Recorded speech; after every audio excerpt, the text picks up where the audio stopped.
2 ஆண்டுகளுக்கு முன் தனது மாணவர்களில் மூவரை ஓரின புணர்ச்சிக்கு உட்படுத்தியதாக கூறப்படுவது தொடர்பில் சமய பள்ளியின் ஆசிரியரான உஸ்தாஸ் ஒருவர் கைது செய்யப்பட்டார்.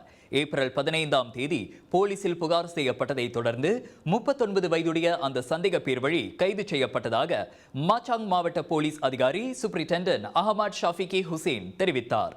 ஓரின புணர்ச்சியினால் பாதிக்கப்பட்ட 12 மற்றும் 13 வயதுடைய மாணவர்கள் நள்ளிரவில் மாவட்ட போலீஸ் நிலையத்தில் புகார் செய்ததாக அவர் கூறினார்.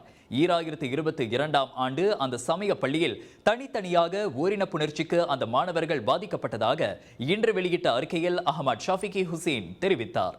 போலீஸ் விசாரணைக்கு உதவும் பொருட்டு அந்த சந்தேக பேர் வழி தடுத்து வைக்கப்பட்டுள்ளார்.